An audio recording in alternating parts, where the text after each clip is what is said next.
Assalamualaikum warahmatullahi wabarakatuh. Minggu ini adalah minggu pertama kita, ya. Perkenalkan, nama saya Hidayanti Mutina. Saya adalah dosen pengampu mata kuliah Audit Teknologi Informasi. Sebelum saya masuk ke dalam pembahasan tentang mata kuliah kita, saya ingin menyampaikan bahwa nanti selama pembahasan materi atau penyampaian materi, saya akan lakukan dengan menggunakan video pembelajaran. Hal ini ditujukan agar kalian tidak tertinggal materi saat kalian tidak bisa mengikuti perkuliahan tatap muka. Nah, nanti di 30 menit terakhir saya akan melakukan tatap muka dengan kalian, di mana tatap muka tersebut di situ ditujukan untuk melakukan review dan juga nanti ada uh, untuk sesi tanya jawab jika ada yang kurang jelas pada materi yang saya sampaikan. Oke, itu saja.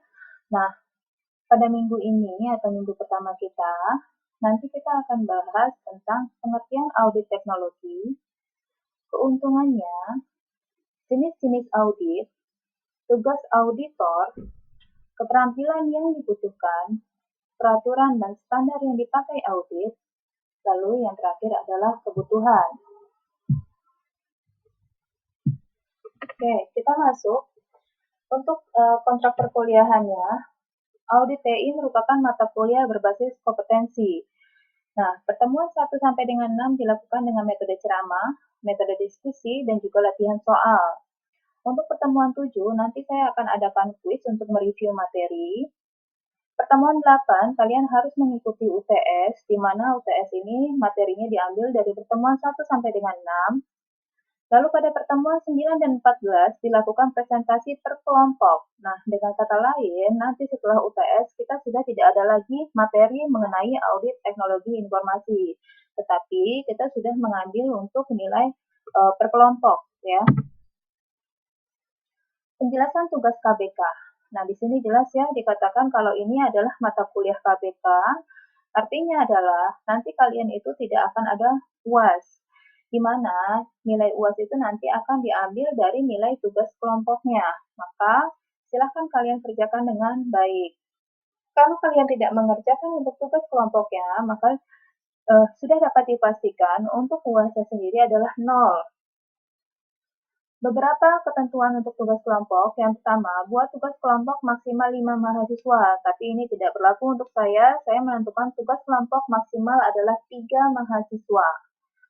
Kelompok sudah ditentukan pada pertemuan 1, jadi silakan kalian buat kelompok kalian sendiri, lalu nanti silakan sampaikan di grup, ya, kelompoknya siapa-siapa saja anggotanya. Ketiga adalah tugas membuat audit TI di sebuah perusahaan dengan menggunakan COVID. Nah, nanti dengan kata lain di sini kalian harus melakukan riset, ya, untuk melakukan audit TI di sebuah perusahaannya dengan tools yang digunakan adalah COVID. Oke, kita masuk ke dalam materi. Pengertian audit teknologi informasi. Apa sih audit teknologi informasi itu? Nah, ternyata di sini menurut Ron Weber pada tahun 1999 halaman 10, kata dia, audit teknologi informasi adalah proses pengumpulan dan penilaian bukti-bukti untuk menentukan apakah sistem komputer dapat mengamankan aset, memelihara integritas data, dapat mendorong pencapaian tujuan organisasi secara efektif, dan menggunakan sumber daya secara efisien. Ya, jadi tujuan audit sendiri ini sebenarnya untuk mengetahui kira-kira nih sistem komputer yang digunakan saat ini, ya, itu bisa mengamankan aset perusahaan nggak? Nah, aset di sini adalah dalam bentuk data. Ya, data-datanya ini bisa aman nggak, bisa terjaga nggak, dan lain sebagainya. Atau mudah sekali diretas, tidak ada pengamanan khusus, dan lain sebagainya. Nah, ini seperti apa? Terus memelihara integritas data. Bisa nggak sih sistem komputer yang digunakan di perusahaan tersebut memelihara integritas datanya, dalam artian datanya di sini tidak berubah-ubah. Jangan-jangan selama menggunakan sistem komputer tersebut, data yang ada di perusahaan tersebut mudah sekali berubah. Nah, itu seperti apa? Ya. Terus lalu dapat mendorong pencapaian tujuan organisasi. bisa nggak informasi-informasi yang dihasilkan dari si sistem komputer ini bisa mendorong si organisasi atau perusahaan untuk mencapai tujuannya? Atau malah informasi yang dihasilkan ini tidak berguna sama sekali? Nah, itu gimana? Terus menggunakan sumber daya secara efisien. Nah, pemakaian sumber dayanya gimana? Boros nggak? Gitu. Ada nggak yang sekiranya tidak perlu tapi digunakan dan lain sebagainya. Nah, ini yang akan nantinya kalian audit ya, atau tujuan dari atau pengertian dari audit teknologi informasi itu sendiri. Ya, jadi tujuan dari audit teknologi informasi yaitu yang pertama, bisa nggak nih mengamankan aset? Terus integritas datanya bisa terjaga nggak? Terus bisa nggak membantu perusahaan untuk mencapai tujuannya? Ya, terus yang terakhir pemakaiannya ini sudah sesuai atau belum? Nah, itu seperti itu. Itu adalah poin-poin yang nanti akan dinilai. Nah, ini menurut Bruno Weber tahun 1999 halaman 10. Tujuan audit sendiri katanya di sini dikelompokkan menjadi dua aspek utama dari tata kelolaan IT. Yang pertama adalah conformance atau kesesuaian. Nah, pada penilaian atau aspek kesesuaian ini, ya, pada kelompok tujuan ini, audit teknologi informasi difokuskan untuk memperoleh kesimpulan atas aspek kesesuaian. Jadi dilihat nih, kerahasiaannya gimana, integritas datanya gimana, ya, terus ketersediaan akan datanya itu gimana, dan kepatuhannya itu seperti apa, ya, apakah si sistem komputer tersebut ini sudah memenuhi semua aspek ini atau belum, itu seperti itu, ya.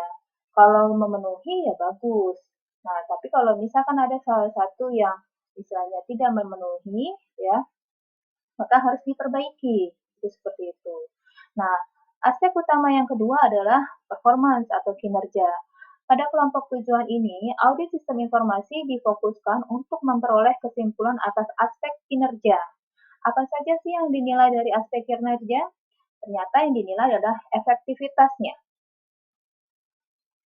Pemakaian atau pada saat perusahaan menggunakan sistem komputer tersebut itu memiliki efektivitas nggak gitu terhadap perusahaan, berimpact nggak atau berdampak nggak, itu seperti itu. Terus efisiensinya gimana, ya, apakah dengan pemakaian sistem tersebut itu sudah efisien atau malah menimbulkan kerugian dan lain sebagainya. Terus kehandalannya bisa diandalkan nggak nih kira-kira sistem komputernya. Nah, ini ya. Jadi tujuan audit itu nanti ada dibagi menjadi dua aspek utama, kesesuaian dan juga kinerja. Di mana kesesuaian tadi meliputi kerahasiaan, integritas, ketersediaan, dan juga kepatuhan. Sedangkan untuk performance, nanti yang dilihat adalah efektivitas, efisiensi, dan kehandalannya. Tujuan audit teknologi informasi selanjutnya adalah menurut Ron Weber juga di sini yang pertama mengamankan aset ya, yang tadi dia sudah jelaskan, menjaga integritas data, menjaga efektivitas sistem, mencapai efisiensi sumber daya ya. Ini kalau misalnya mengamankan aset tadi sudah jelas ya, data-datanya itu bisa terjamin atau enggak kayak gitu ya. Integritas datanya juga sudah jelas, berubah-ubah atau enggak nih datanya nih, atau konsisten. Kalau konsisten itu bagus. Terus yang ketiga adalah efektivitas, berdampak nggak nih si sistem tersebut. Lalu yang keempat adalah mencapai efisiensi sumber daya. Pada saat kita menggunakan sistem komputer tersebut itu, pemakaian sumber daya kita, misalnya contohnya lah humannya itu malah justru bertambah banyak dari sebelumnya atau tidak, kayak gitu, mengurangi atau tidak, atau mungkin dari sisi yang lain itu seperti itu. Ya, nah ini nanti yang dilihat, ini menurut Ron Weber tujuannya itu. Nah, kenapa sih kita melakukan audit? Memang keuntungannya apa? Nah, yang pertama adalah menilai efektivitas dari dokumentasi dalam organisasi ya. Dokumentasinya dilihat keefektivitasnya. Kira-kira efek nggak kayak gitu, memberikan efek atau dampak nggak gitu. Terus yang kedua adalah memonitor kesesuaian dengan kebijakan sistem ya. kira-kira sistem komputer yang sudah ada sekarang ini sudah ada kebijakan-kebijakan yang dijalankan atau tidak nih, gitu. Katanya di sini kebijakan, sistem, prosedur, dan undang-undang perusahaan. Biasanya kan perusahaan masing-masing ada kebijakannya masing-masing ya. Nah, ini sistem komputer tersebut sudah memenuhi semua atau tidak, kayak gitu. Atau jangan-jangan ada yang menyelewengkan gitu. Contohnya apa? Misalnya si user A tidak bisa mengakses dari fitur B, nah ternyata di sini user A bisa mengakses dari fitur B dan lain sebagainya. Nah, jadi hal-hal yang seharusnya dia tidak boleh, malah di sistem ini dia bisa mengetahuinya dan lain sebagainya. Lalu yang ketiga adalah mengukur tingkat efektivitas dari sistem. Ya, berapa besar sih dampaknya, efeknya kayak gitu. Contohnya gini, misalnya Bu, ada sebuah toko kelontong di pinggir jalan dia sudah menggunakan sistem komputer Bu, misalnya kayak gitu.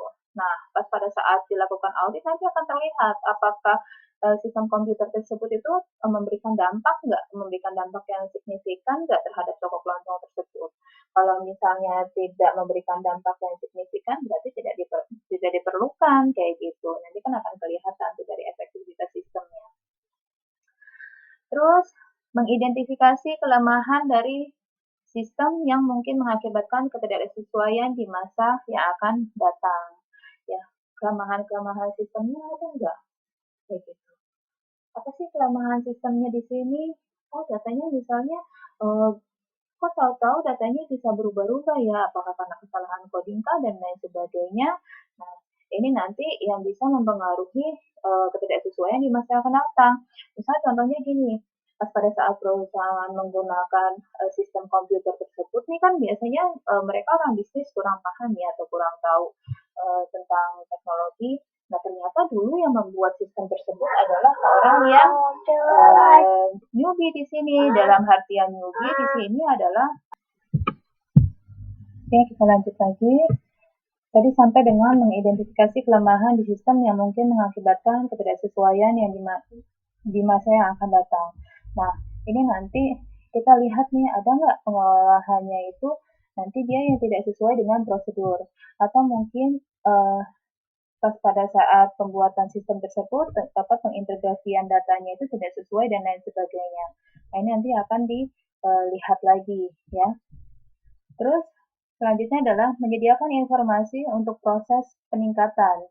Ya, kira-kira dari sistem yang ada sekarang, ini ada nggak fitur yang kurang, yang kira-kira nanti bisa membantu perusahaan untuk lebih baik lagi atau untuk lebih mencapai tujuannya itu sendiri. Nanti dilihat, itu seperti itu ya. Terus selanjutnya, meningkatkan saling memahami antar departemen dan antar individu. Ya, jadi di sini tujuan dari salah satunya lagi adalah meningkatkan saling memahami antar departemen dan saling individu. Jadi antar departemen sendiri, ya antar departemen yang satu dengan departemen yang lain, ya dengan individu-individu yang ada di dalamnya itu, agar mereka itu saling mengetahui kira-kira cara kerjanya sistem si A itu seperti apa, cara kerja sistem si B itu seperti apa dan lain sebagainya. Sehingga nanti kalau misalkan ada permasalahan istilahnya, kok informasinya belum dan lain sebagainya, itu bisa tahu itu berada di posisi user yang mana dan lain sebagainya. Yang terakhir adalah melaporkan hasil tinjauan dan tindakan berdasarkan resiko ke manajemen ya. Nah, dari hasil secara keseluruhan di sini nanti bisa ketahuan resiko-resikonya yang akan terjadi apa. Kira-kira kalau misalnya yang sebelumnya itu hasil audit kan tadi ada tujuannya yang melihat efektivitas dan lain sebagainya, kesesuaian, ketersediaan dan lain sebagainya. Kalau di situ ada yang cacat dan lain sebagainya, nanti akan ketahuan. Nah, ini kalau ada yang cacat tersebut, nanti ini akan dianggap sebagai resiko, di mana resiko ini nanti harus kita sampaikan ke pihak manajemen. Kira-kira nanti untuk si manajemen ini nanti mengambil keputusan akan melakukan perbaikan dari sistem komputer yang sudah ada atau seperti apa. Nah, itu seperti itu ya. Jadi sebenarnya tujuannya ini ujung-ujungnya adalah nanti kita akan memberikan resultnya, hasilnya, hasil dari auditnya itu ya, resiko-resiko yang nanti ya, mungkin akan terjadi atau yang sudah terjadi ini nanti kita sampaikan ke manajemen supaya manajemen itu mengambil tindakan atau mengambil keputusan terhadap sistem komputerisasi yang sudah ada itu. Jenis audit TI. Yang pertama, sistem audit. Audit bertahap sistem terdokumentasi untuk memastikan sudah memenuhi standar nasional atau internasional, ya. Terus lalu yang kedua ada compliance audit. Ini untuk menguji efektivitas implementasi dari kebijakan, prosedur, kontrol, dan unsur hukum yang lainnya. Ada penyalahgunaan nggak di sini dan lain sebagainya. Yang ketiga ada produk atau service audit. Di sini untuk menguji suatu produk atau layanan telah sesuai seperti spesifikasi yang telah ditentukan dan cocok digunakan atau tidak. Ya, jadi spesifikasi awalnya seperti apa, ini sesuai nggak sistemnya tersebut dengan misalnya prosedur yang ada yang harus dilakukan dan lain sebagainya. Siapa yang diaudit di sini? Nah, siapa yang diaudit? Yang pertama adalah manajemen. Ya, kenapa manajemen itu harus diaudit? Karena kita supaya mengetahui kebutuhan-kebutuhan dari informasinya itu seperti apa. Kira-kira manajemen kan dia kan butuh informasi untuk mengambil keputusan dan lain sebagainya. Yang namanya manajemen biasanya manajemen tingkat menengah sampai dengan atas itu adalah stakeholder. Nah, kita akan melihat di sini kira-kira kebijakan dari manajemen itu seperti apa sih tentang sistem komputerisasi yang ada di perusahaannya, terus kebutuhan informasinya itu bagaimana, dan lain sebagainya. Terus yang kedua adalah IT manager. Nah, tentunya IT manager ini nanti dia yang akan istilahnya apa ya, bertanggung jawab ya, yang paling atas bertanggung jawab tentang penggunaan IT di perusahaan tersebut. Nanti kita akan tahu segala macamnya gitu, mulai perangkat yang digunakan, teknologi yang digunakan, dan lain sebagainya. Terus ada IT spesialis, ya ini sesuai dengan bidangnya masing-masing, ya ini di bawahnya IT manager. Dia bisa ada network, bisa ada database, bisa ada sistem analisnya, programmer, dan lain sebagainya sesuai dengan spesialis yang dimiliki oleh anggota IT-nya itu sendiri. Jadi tidak seperti yang kalau kalian kuliah itu kalian menganalisa sendiri, buat database sendiri, terus melakukan coding sendiri. Nah, kalau sudah di lapangan kerja itu tidak dicampur aduk ya, jadi masing-masing itu sudah terpisah, ada orangnya sendiri-sendiri. Nah, yang selanjutnya yang terakhir adalah pengguna akhirnya atau usernya. Nah, usernya itu gimana gitu, pemakaiannya itu seperti apa dan lain sebagainya. Ya, jadi yang terlibat pada saat melakukan audit IT adalah 4 bagian ini: manajemen, IT manager, IT spesialis sesuai dengan bidangnya masing-masing, lalu ada user sebagai pengguna akhir. Siapa yang mengaudit? Nah, tergantung tujuan auditnya. Ada audit internal atau first party audit. Nah, ini dilakukan oleh atau atas nama perusahaan sendiri. Biasanya ada orang yang memang dipercaya untuk melakukan audit. Terus biasanya untuk manajemen review atau tujuan internal perusahaan. Jadi hanya untuk melihat atau melakukan review terhadap sistem yang sudah ada. Itu seperti itu. Terus yang kedua adalah lembaga independen di luar perusahaan, second party audit. Nah, ini biasanya dilakukan oleh pihak yang memiliki kepentingan terhadap perusahaan, ya. Uh, Siapa saja, misalnya perusahaan ingin melakukan kerjasama dan lain sebagainya. Nah, pihak yang akan bekerja sama, dia pengen tahu dulu nih kira-kira perusahaan tersebut seperti apa penggunaan sistem komputernya dan lain sebagainya. Nah, jadi bisa saja perusahaan luar tersebut yang memiliki kepentingan terhadap perusahaan yang menggunakan sistem komputer tersebut memanggil orang yang di bidang ahlinya untuk mengaudit kira-kira sudah layak atau tidak nih gitu pengoperasiannya dan lain sebagainya. Terus ada third party audit dilakukan oleh pihak independen dari luar perusahaan, misalnya untuk sertifikasi ISO 9001 atau DS 7799 dan lain sebagainya. Nah, ini memang yang orang-orang ahli di bidangnya gitu. Nah, ini yang biasanya yang minta adalah internal, tapi yang melakukan adalah dari lembaga independen di luar perusahaan. Ya. Tugas auditor sistem informasi apa saja sih? Yang pertama adalah memastikan sisi-sisi penerapan IT memiliki kontrol yang diperlukan. Terus lalu memastikan kontrol tersebut diterapkan dengan baik sesuai dengan yang diharapkan. Jadi harus benar-benar berjalan sesuai dengan pada prosedur yang ada atau kontrol yang sudah ditetapkan. Hal-hal apa saja yang dilakukan oleh auditor? Yang pertama adalah persiapan.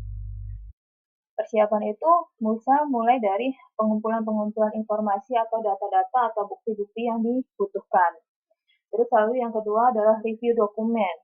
Ya, dari data-data yang sudah ada, nanti akan mereka review, dianalisa lagi. Terus persiapan kegiatan on-site audit. Ya, nah di sini nanti mereka baru melakukan kira-kira membutuhkan dokumen apa saja nih nanti yang terlibat. Kalau misalnya kamu melakukan dengan menggunakan COVID, ya berarti dokumen-dokumen COVID-nya itu nanti kamu siapkan. Terus yang keempat adalah melakukan kegiatan on-site audit.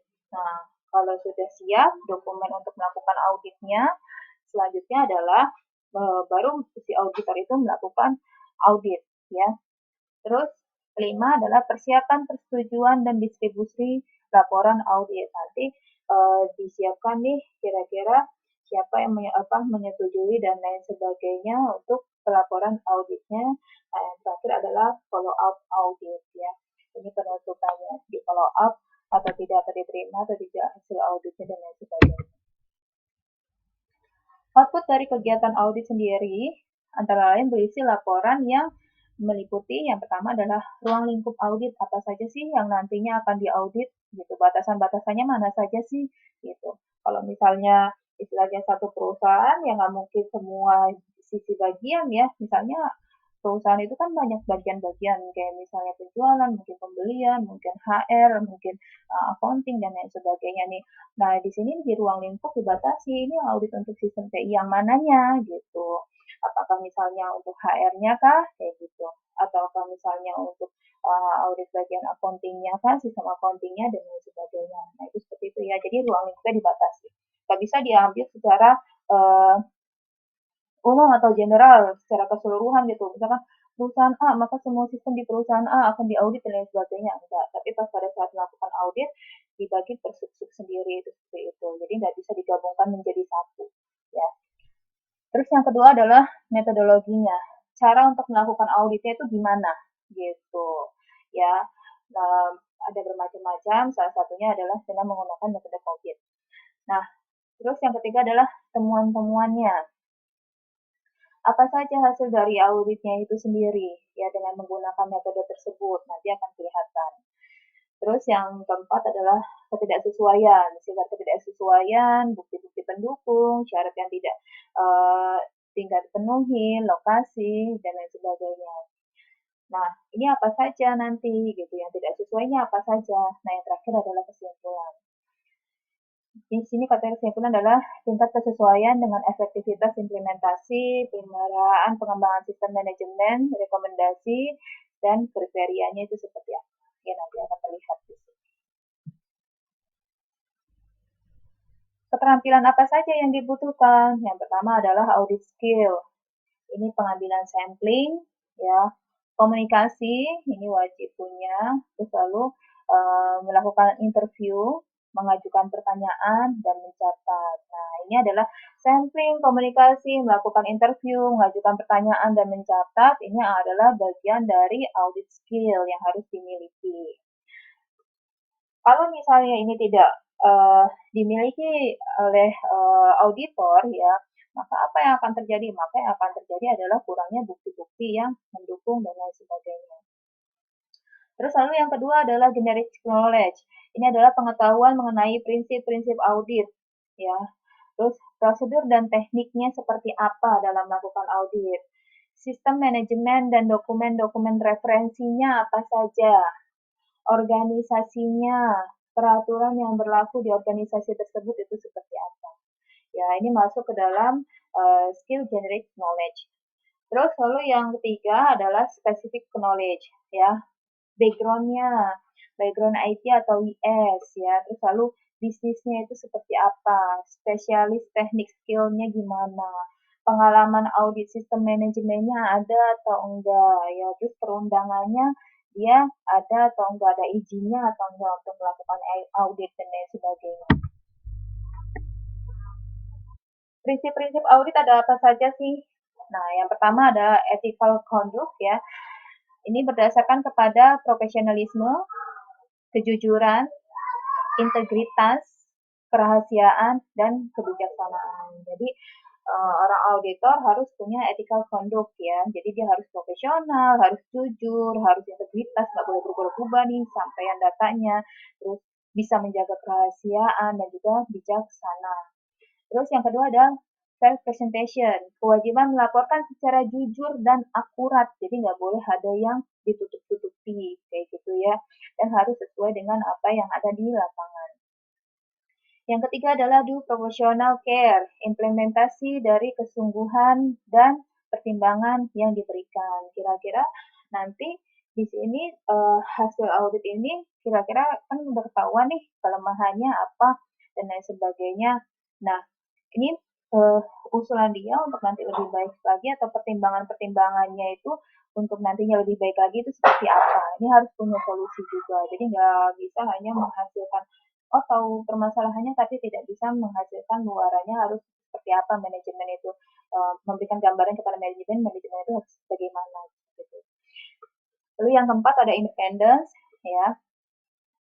Yang kelima adalah attendance approach ya. Jadi ada pendekatan. Peraturan dan standar yang biasa digunakan yang pertama adalah ISO atau IEC itu 17799 atau BS 7799. Yang kedua ada Control Object for Information and Related Technology ya, COVID. Nah, ini nanti yang akan kalian gunakan. Ada ISO lagi, ISO TR 13335, ada IT Baseline, ada IT Spec, ada Federal Information ya, ada Securities Internet dan lain sebagainya sampai dengan ISO 9000. Apa sih yang dibutuhkan oleh auditor IT? Nah, yang dibutuhkan oleh auditor IT yang pertama adalah internal audit. Setiap perusahaan memerlukan ya. Jadi internal audit itu harus ada. Yang nggak boleh istilahnya perusahaan itu tidak memiliki sama sekali internal audit ya. Karena untuk meng-hire auditor dari luar itu nggak murah juga kayak gitu dan istilahnya tidak bisa kapan saja langsung diadakan gitu. Nah untuk itu perusahaan harus memiliki internal audit untuk melakukan audit dari sistemnya dia itu seperti itu ya yang bisa mengontrol atau memantau dari sistem komputer yang mereka gunakan. Terus lalu yang kedua adalah perusahaan penyedia layanan audit ya. Jadi selain ada audit internal, ada juga audit eksternal yang menyediakan layanan audit ya. Nah, terus ada lagi yang terakhir adalah perusahaan penyedia sertifikasi. Jadi sertifikasi di sini adalah sertifikasi yang dikhususkan untuk si auditor mendapatkan sertifikasi audit di bidangnya masing-masing ya sesuai dengan keahliannya atau keilmuannya. Peluangnya di audit apa saja? Nah, ini tergantung terhadap IT semakin besar sehingga muncul kebutuhan untuk melakukan audit IT. Auditor IT yang sekarang banyak yang berasal bukan dari bidang IT malah ya. Banyak permasalahan bisnis dalam pengolahan IT. Karena kenapa? Ya kurangnya pemahaman, kurangnya istilahnya keilmuan dan lain sebagainya ya. Oke. Untuk pertemuan hari ini ya pembahasan mengenai audit pembukaannya ini sudah selesai ya, ini sudah sampai dengan latihan soal. Nah, silahkan kalian dengarkan baik-baik, pahami. Jika masih ada yang kurang jelas, silahkan langsung tanyakan di grup ya. Jadi silahkan tanyakan di grup, sampaikan nanti saya akan menjawab di grup. Jadi ingat nanti 30 menit terakhir kita akan melakukan meeting. Nanti akan saya ingatkan di grup ya. Itu nanti akan diambil untuk pertemuan pertama ini juga sebagai nilai kehadiran. Ya, karena nanti akan ada latihan soal yang harus kalian kerjakan di situ. Oke. Materi untuk minggu ini sampai sini saja. Saya harapkan apa yang saya sampaikan bisa kalian mengerti dan pahami. Sekali lagi, kalau ada yang kurang jelas, tidak perlu sungkan untuk bertanya. Oke, saya akhiri. Wassalamualaikum warahmatullahi wabarakatuh.